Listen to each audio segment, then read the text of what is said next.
स्वागत है आपका HB स्टोरी चैनल पर। क्या आप डरावनी कहानियों की दुनिया में कदम रखने के लिए तैयार हैं? तो चलिए शुरू करते हैं खौफनाक कहानी। भारत के छोटे से गांव सौरम में एक पुरानी हवेली थी जो अपने रहस्यमय अतीत के लिए जानी जाती थी।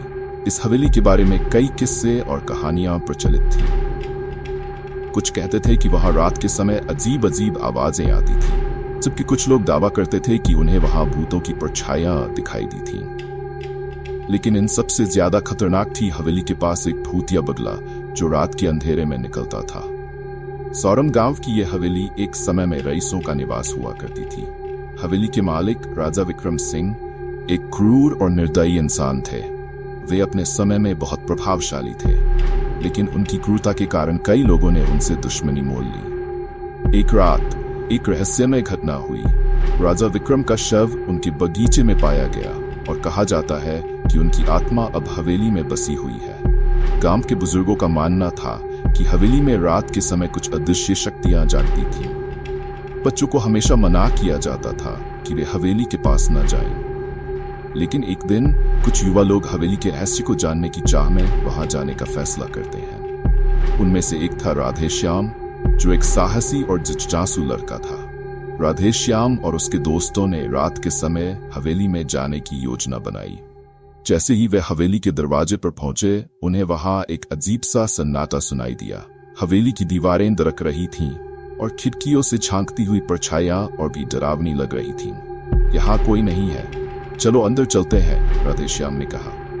जैसे ही वे अंदर गए, उन्हें एक पुरानी सीढ़ी दिखाई दी। सीढ़ी चढ़ते ही उन्हें एक अजीब सा एहसास हुआ, जैसे कोई उन्हें देख रहा हो। हवेली के अंदर पहुंचते ही उन्हें अचानक एक जोर की चीख सुनाई दी। सब डरकर एक कोने में सिमट गए। तभी उन्हें एक बड़ी काली परछाई नजर आई। वह परछाई एक बगले की थी जिसका आकार बहुत बड़ा था। उसकी आंखें लाल चमक रही थीं और उसके पंखों से डरावनी आवाजें आ रही थीं। ये क्या है? एक दोस्त चिल्लाया। ये भूतिया बगला है, राधेश्याम ने कहा। कहते हैं कि जो कोई भी हवेली में प्रवेश करता है वह इसकी गाज का शिकार बनता है। डर के मारे सबके कदम ठिठक गए। बगला धीरे धीरे उनकी ओर बढ़ने लगा। राधेश्याम ने साहस जुटाया और बोला, हमें भागना होगा।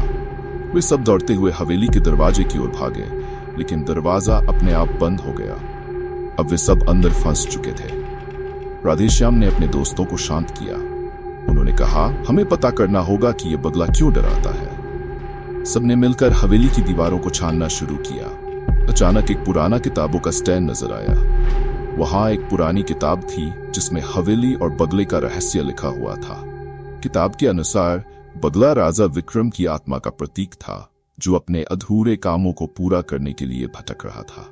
राधेश्याम ने अपने दोस्तों को सुझाव दिया कि उन्हें राजा विक्रम की आत्मा को शांति देने का कोई उपाय करना होगा। उन्होंने हवेली के बगीचे में जाकर एक पूजा करने का निश्चय किया। वे सब बगीचे में पहुंचे और एक मंडल बनाकर बैठ गए। राधेश्याम ने प्रार्थना शुरू की। अचानक बगला फिर से प्रकट हुआ, लेकिन इस बार उसकी आंखों में दर्द था। बगले ने राधेश्याम की ओर देखा और वह अचानक चुप हो गया।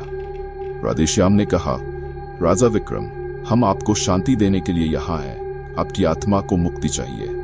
जैसे ही उन्होंने प्रार्थना पूरी की, बगला धीरे धीरे उन्हें घेरने लगा। सभी डर गए, लेकिन राधेश्याम ने अपने साहस को बनाए रखा। बगला अचानक रुका और उसकी आंखों से आंसू बहने लगे। वह एक क्षण के लिए शांत हो गया और फिर अचानक एक तेज रोशनी के साथ वह गायब हो गया। सब लोग चौंक गए। जैसे ही बगला गायब हुआ, हवेली के दरवाजे अपने आप खुल गए। सब लोग खुशी खुशी बाहर आए। अब हवेली में एक अजीब शांति थी। गांव वालों ने राधेश्याम और उसके दोस्तों की बहादुरी की तारीफ की। हवेली का रहस्य खुल चुका था और अब वहां कोई भूतिया बगला नहीं था। सौरम गांव ने फिर से शांति पाई, लेकिन राधेश्याम और उसके दोस्तों को हमेशा याद रहेगा वह रात जब उन्होंने एक भूतिया बगले से सामना किया और राजा विक्रम की आत्मा को शांति दी।